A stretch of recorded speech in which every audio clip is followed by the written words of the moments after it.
My dear brothers and sisters, we begin by praising Allah, the most merciful, the most generous, the one who gives us countless blessings, every single day blessings we often take for granted.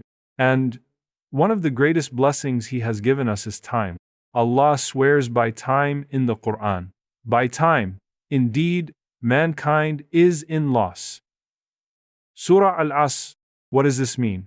It means that every second is either working for us or against us. Time is not just something we pass, it's something we will be questioned about. Let us reflect on 5 key lessons about time and how we can truly value it as a gift from Allah. Time is limited, use it wisely. My dear brothers and sisters, imagine for a moment that every morning you wake up to find a deposit in your bank account, $86,400. No restrictions, no conditions except one. Whatever you don't use by the end of the day, it disappears. You cannot save it for tomorrow. You cannot get it back. Would you let even a single dollar go to waste? Would you not spend it wisely, invest it where it benefits you the most, and make sure that by the time night falls, you have used it all in the best way possible? Now think about this. Every single day, Allah gives you 86,400 seconds, a treasure freely given. But at the end of the day, whatever you have not used for something meaningful is gone. It will never return. And just like money, we will be asked how we spent our time, except that time is more valuable because once lost, it can never be earned again. Allah swears by time. By time, indeed, mankind is in loss. Surah Al-Asr. Why does Allah swear by time? Because time is the very essence of life. It is the difference between success and failure, between Jannah and Jahannam, between those who leave a legacy and those who leave regret. Think of the greatest people in history, those who made an impact, those who drew closer to Allah, those who left behind a legacy of goodness. They were not given more time than you. They had the same 24 hours in a day, the same years in a lifetime. The difference? They used their time wisely. But how often do we treat time as if it's infinite? We say, I'll pray later.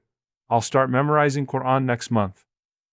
I'll fix my relationship with my parents when I'm older. I'll change tomorrow. But what guarantee do we have that tomorrow will come? The Prophet ﷺ said, take advantage of 5 before 5. Your youth before your old age, your health before your sickness, your wealth before your poverty, your free time before your busyness, and your life before your death. Tirmidhi, he didn't just say value time. He gave us a warning. There will come a day when you will wish you had done more. How many people have we seen who were healthy one day and sick the next? Who had time for worship one day and were drowning in responsibilities the next? Who were alive one moment and gone the next? We think we have time, but time is not in our hands. It is in the hands of Allah. And the scariest part? You don't feel time slipping away until it's already gone. Ibn Mas'ud R.A. said, I have never regretted anything more than a day in which the sun set and my lifespan decreased, yet my deeds did not increase. How many days go by where the sun sets and we have nothing to show for it? How many nights do we sleep without having done a single act that brings us closer to Allah? And, my dear brothers and sisters, time is not just about how much we do, but what we do with it. Quality over quantity. Some people live for 80 years and accomplish nothing for their akhirah. Others live for 30 years and leave behind a legacy of righteousness. It is not about how long you live, it's about how you live. The question we must ask ourselves is this: if Allah called us back today, would we be pleased with how we spent our time? Would we feel like we used our days wisely? Or would we beg Allah for just a little more time? Time is a trust. We will be asked about it. My dear brothers and sisters, imagine for a moment that someone entrusts you with something valuable, something precious beyond measure. They place it in your hands and say, this is not yours to waste. One day I will ask you what you did with it. Now, imagine standing before Allah on the Day of Judgment, and He asks you, I gave you time, I gave you years, months, days, and seconds. What did you do with my gift? The Prophet ﷺ told us, that on the day of judgment, every single person will be asked about 4 things. And one of them is how they spent their time, Tirmidhi, not how much money they made, not how much power they had, not how many people followed them, but how they used the minutes, the hours, and the years that Allah entrusted them with. Time is not ours. It is a trust from Allah. And every trust comes with accountability. When a manager gives his employee a task and a deadline, what happens when the time is up? The employee must report back, must give an account of how he used what was given to him. Now think, if a human being holds us accountable for how we use a few hours of work, how much more will Allah, the owner of time itself, hold us accountable for the years of life He granted us? Allah tells us in the Qur'an, "And do not be like those who forgot Allah, so He made them forget themselves." Surah Al-Hashr 59-19. What does this mean? It means that those who waste time in heedlessness, who ignore their purpose, who let the days pass without remembering Allah, are not just losing time, they are losing themselves. And this is why the Prophet ﷺ warned us. The feet of the servant will not move on the day of judgment until he is asked about his life and how he spent it, his youth and how he used it. Tirmidhi, 2 questions about life in general and 1 specifically about youth. Why? Because youth is when we have the most energy, the most potential. It is the time when our hearts are strongest, our minds are sharpest, and our ability to do good is at its peak. But how many people let these years pass in distraction, in heedlessness, thinking they have all the time in the world? And then, one day, they look back and realize that the trust has been lost, that the time they thought would always be there has slipped through their fingers like sand. My dear brothers and sisters, the scholars used to say, every day that passes is like a sealed letter. On the day of judgment, that letter will be opened and you will see what you wrote in it. What are we writing with our time? Some people will arrive on the day of judgment and see pages filled with Qur'an, with salah, with service to others, with moments of remembrance, with time spent pleasing Allah, and others will open their record and see blank, pages wasted time, empty moments, hours lost in things that neither benefited their dunya nor their akhirah. And the most heartbreaking part? Time does not return. You cannot go back and rewrite yesterday. You cannot reclaim last year. You can only account for it. And yet, how many times do we live as if we will not be asked? We scroll endlessly, we spend hours in entertainment, we delay our obligations, we let the days pass as if we have an unlimited supply. But my dear brothers and sisters, one of the greatest deceptions of Shaitan is to make us feel like we have time. To whisper, tomorrow, next week, when you're older. But the reality is that every breath we take is one breath closer to our final moment. Every tick of the clock is one step closer to the day when we will stand before Allah, and the only thing that will matter is how we used the time we were entrusted with. So ask yourself, if you were called back to Allah today, if the angel of death came knocking this very hour, could you say that you honored the trust of time? Or would you beg Allah for just a few more moments to do what you always intended but never acted upon? Time can elevate you if you use it for the right things.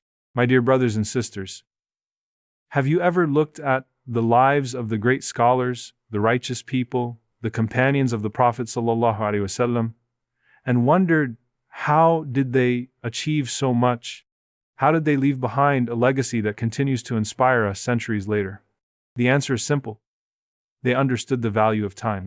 They knew that time is not just something that passes, it is something that builds. It is something that elevates. It is something that can raise a person from being unknown on earth to being honored in the heavens.